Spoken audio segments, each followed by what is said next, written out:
어제 아들네 식구랑 만났습니다. 6살인 손주 녀석이 저녁에 뭘 먹겠느냐고 제 의견을 묻더라고요. 그래서 아니 네가 먹고 싶은 게 뭔데? 이렇게 되물었죠. 근데 자기가 먹고 싶은 음식은 말을 하지 않고 엄마 아빠는 월남국수 먹고 싶다고 하더라고. 이렇게 반응을 보이더라고요. 저녁 식사 시간이 되어서 자, 뭘 먹을까? 이렇게 각자 생각을 물었죠. 손주는 칼국수. 결국 손주가 먹고 싶다는 칼국수로 결정했습니다. 손주의 뜻이 관철되고 이루어진 거죠. 그래서 모두 칼국수 집으로 갔는데요. 녀석이 냉면을 시키더라고요. 칼국수 집에서 만든 그 냉면이 먹고 싶었던 겁니다. 이 어린아이가 커서 어른이 됩니다.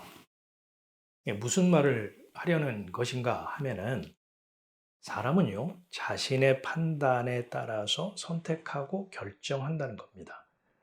엄마 아빠가 식사비를 내죠. 근데 손주에게요, 엄마 아빠는 그저 지갑일 뿐입니다. 이런 생각의 틀은 신앙생활에서도요, 그대로 반영이 되죠. 내 뜻을 위해서 하나님은 동조하고 박수치고 협조하는 자로 존재하라는 거죠. 어디까지나 내가 칼자루를 쥐고 있고 의사봉을 들고 있습니다. 하나님의 말씀이라고 하더라도 내 판단에 따라서 취사, 선택을 하죠. 이런 얘기를 왜 하느냐? 전에 나눌 말씀과 관련이 있고 이해를 돕기 위해서 잠깐 손주 얘기를 꺼냈습니다. 지난 7주에 걸쳐서요. 우리는 계시록의 칠복을 살펴보았죠. 공부한 내용을 간략히 정리를 해보겠습니다. 복습을 하는 것은 단순한 반복 작업이 아닙니다. 칠복 전체를 살펴봄으로써 칠복이 무엇을 말하는 건지 숲을 보기 위함입니다. 자, 시작을 해보죠. 첫째 복이 무엇이었던가요? 말씀을 읽고 듣고 지키는 자의 복입니다. 이 본 구절에서 말씀을 읽고 듣고 지킨다고 하는 것은 성경을 무작정 읽고 듣고 무턱대고 실천하는 자를 말하는 것이 아니죠. 말씀의 뜻을 깨달아 그 내용을 마음에 간직하는 것을 말합니다. 그 사람이 왜 복되냐 하면 율법을 완성하신 예수로 말미암아 율법이라는 수고하고 무거운 짐은 종말을 구하고 자유와 해방이라는 그 은혜의 때, 그 새 삶을 누리기 때문입니다. 자, 둘째 복이 무엇이었나요? 주 안에서 죽는 자의 복입니다. 주 안에서 죽는다라고 하는 것은 교회 다니고 예수 믿다가 육신, 이 몸이 죽는 것만을 말하는 것이 아니죠. 세상 방식으로 예수님을 섬기는 태도에 대해서 죽는 것을 말합니다. 그걸 주 안에서 죽는다라고 하죠. 사람들은 지성이면 감천, 인과응보 방식으로 신을 섬기는 태도에 익숙해 있는데 이것에 대해서 죽는 겁니다. 왜 주 안에서 죽는 자들이 복되냐 하면 은혜와 사랑으로 맺어진 관계이므로 쉼, 안식을 얻기 때문이죠. 그래서 이 안식은 죽어 천국에서 누리는 안식이 아니라 주 안에서 죽는 자라면 오늘 지금 쉼을 얻습니다. 자, 다음으로 세 번째 복을 살펴볼까요? 깨어 옷을 지키는 자의 복입니다. 자기가 수고해서 마련하고 치장한 옷이 무화과 나뭇잎으로 엮은 치마로서 수치스럽다는 걸 깨달은 자를 깨어 있는 자라고 말합니다. 왜 깨어서 옷을 지키는 자가 복되다 할까요? 무화과 나뭇잎이 아니라 가죽옷, 그리스도의 옷, 흰옷, 세마포를 선물로 받아 입은 자이기에 하늘 법정에서 수치스럽지 않다라고 평가를 받고 혼인잔치에 참여할 수 있기 때문이죠. 네 번째 복은 무엇이었나요? 어린 양의 혼인잔치에 청함을 받은 자의 복이죠. 여기서 청하다는 부르다입니다. 그러니까 어린 양이신 신랑이 너는 내 신부야, 내 것이야 라고 불러주심으로 혼인잔치에 부르심을 입은 신부를 가리킵니다. 왜 혼인잔치에 청함을 받은 신부가 복될까요?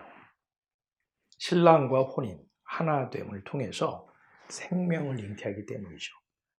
그 신부는 자신의 행위의 결실이 아닌 신랑으로부터 받은 은혜의 열매를 결실하게 되겠죠. 다음으로 다섯 번째 복은 첫째 부활에 참여하는 자의 복입니다. 이 첫째 부활, 즉 영적 죽음에서 부활한 자는 하나님과 관계가 단절된 사망에서 다시 연합하게 되므로 새 생명을 얻는 자입니다. 왜 첫째 부활에 참여하는 자가 복되냐 하면 둘째 사망, 즉 생명이신 하나님과 영원히 분리 단절되는 저주 아래 있지 않기 때문이죠. 이 여섯 번째 복은 예언의 말씀을 지키는 자의 복입니다. 이 첫째 복, 계시록 1장 3절의 내용과 중복이 되는 듯하죠. 그런데요, 이 강조점이 조금 다릅니다. 첫 번째 복에 지키다는 말씀을 깨달아 그 내용을 마음에 곧게 간직하는 것을 말하는 반면에 여섯 번째 복의 말씀을 지키는 자는 신부로서 신랑의 재림에 대한 바른 신앙이 무엇인가에 초점을 두고 있습니다. 다시 말해서 재림에 대한 현실적 좌절감에 빠져 있는 신부들에게 신랑 되신 예수님이 재림을 기다리는 신부의 태도 가운데 변치 말아야 할 것이 무엇인지를 말씀하고 있습니다. 그게 뭐냐 하면 신부는 주 예수의 은혜로 구원을 얻는다는 고백을 신앙의 정조로 지킨다는 의미에서 예언의 말씀을 지키는 자입니다. 성경은 이걸 성도의 인내라고 표현하기도 하죠. 자, 마지막 일곱 번째 복이 무엇이었던가요? 두루마기를 빠는 자의 복이었죠. 두루마기, 즉 옷을 빤다라고 하는 것은 옷이 더럽다는 걸 전제합니다. 사람의 상태가 어떠한 것인지 이 옷에 비유를 하고 있는 거죠. 옷을 빨아야 할 만큼 사람이 더럽다는 것입니다.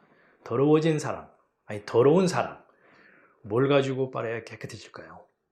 요한복음의 말씀과 계시록의 말씀을 제가 연이어 읽어보겠습니다. 너희는 내가 일러준 말로 이미 깨끗하였으니 내 안에 거하라. 나도 너희 안에 거하리라. 가지가 포도나무에 붙어 있지 아니하면 절로 과실을 맺을 수 없음 같이 너희도 내 안에 있지 아니하면 그러하리라. 계시록 7장 14절로 이어집니다. 내가 가로되 내 주여 당신이 알리이다 하니 그가 나더러 이르되 이는 큰 환난에서 나오는 자들인데 어린 양의 피에 그 옷을 씻어 희게 하였느니라. 내가 너에게 이런 말로 깨끗해진다는 것은 말씀을 행위의 율법이 아닌 은혜의 보험으로 받을 때 성경은 그걸 의롭다, 정결하다, 깨끗하다 칭함을 얻게 된다는 뜻으로서의 말씀이고요. 어린 양의 피로 희게 되었다는 말은 사람의 더러움을 속죄하는 것은 사람이 처리하며 금식하며 회개기도 하고 못된 행실을 바로잡고 선행을 베풀고 마음을 수련함으로 가능한 것이 아니라 그건 사람의 생각이고 어린 양 예수의 피, 희생, 그 공로로 속죄라는 의미에서 어린 양의 피로 희게 된다는 말이죠. 자기 옷을 빠는 자가 왜 복되냐 하면 그 사람은요, 생명나무로 향하는 그 막혔던 길이 예수님이 십자가에서 피 흘려 운명하실 때 성소의 휘장이 찢어지므로 하나님이 임재하신다고 하는 지성소에 나아갈 수 있게 되고 새 예루살렘 성에 출입할 권리를 얻기 때문이죠. 칠복의 내용 가운데 아주 핵심만 짚어서 살펴보았는데요. 이 첫째 복에서부터 일곱째 복까지 말씀의 주된 흐름은 무엇인가요? 주체와 주도권은 하나님께 있다는 것입니다. 사람은 그분의 뜻을 이루는 통로 역할과 같죠. 마치 포도나무와 가지의 관계라고 할까요?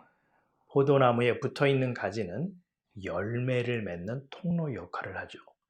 이처럼 성도, 교회, 신부는 주님의 뜻이 이루어지는 데 동원된 통로와 같은 역할을 하는 자입니다.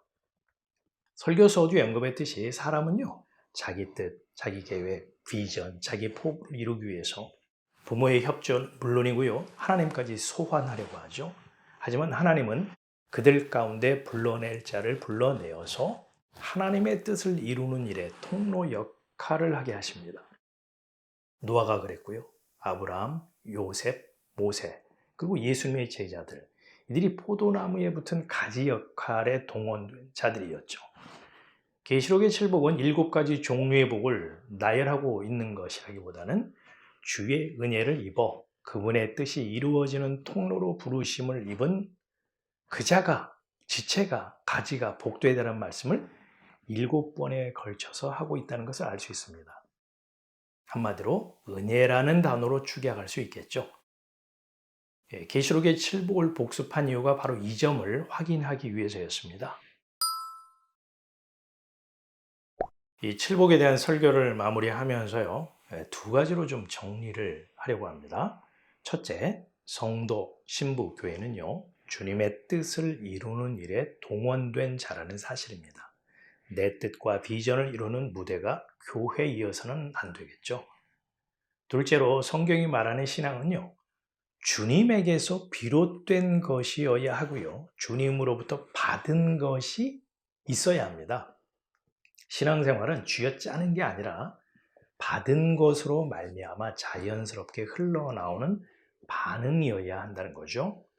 받은 게 없는 자는요, 자기 열심을 부리게 되고 부득이함으로 마지못해 하게 됩니다. 반면에 받은 자는 받은 것이 동력이 되어서 휘파람을 불면서 콧노래를 부르며 하죠. 뭘 받아야 할까요? 대속의 은혜를 받아야 하고요, 은혜의 말씀을 받아야 합니다. 이 은혜를 받았다면, 받고 있다면 그 사람이 하늘의 복인 칠복의 통로요, 포도나무이신 예수님의 지체, 가지라고 할 수 있겠죠. 이 은혜가 함께 하시기를 기원합니다.